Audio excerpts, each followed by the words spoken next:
আসন্ন ত্রয়োদশ জাতীয় সংসদ নির্বাচনের মনোনয়নপত্র জমাদানের শেষ দিনে রাঙামাটি 299 পার্বত্য আসনে উৎসবমুখর পরিবেশে 8 জন প্রার্থী মনোনয়নপত্র জমা দিয়েছেন।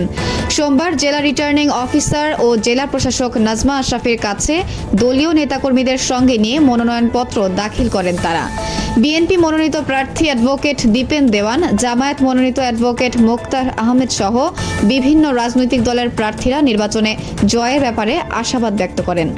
প্রশাসনের তথ্য অনুযায়ী এ আসনে মোট 13টি মনোনয়নপত্র বিক্রি হলেও শেষ দিন পর্যন্ত 8 জন প্রার্থী মনোনয়ন জমা দিয়েছেন। রাঙামাটি থেকে মহুয়া জান্নাত মনি, সময় সংবাদ। বিস্তারিত দেখুন ভিডিওতে।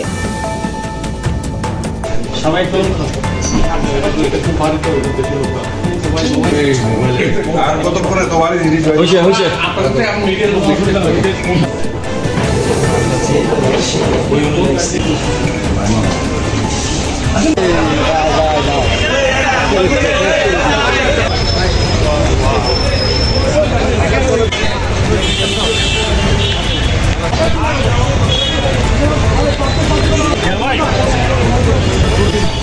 ভিডিওটা অন করে দেবো না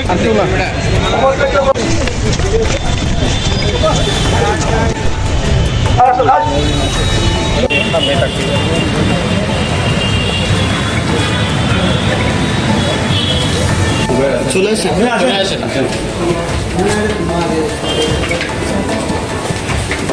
নাহলে কিছু হচ্ছে না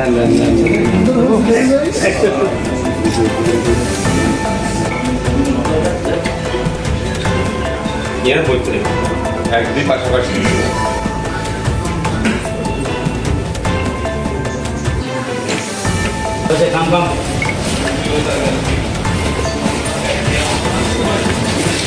সুন্দর করে নিতে পারবেন না, তাকে আলাদা সময় দেওয়া হবে। Thank you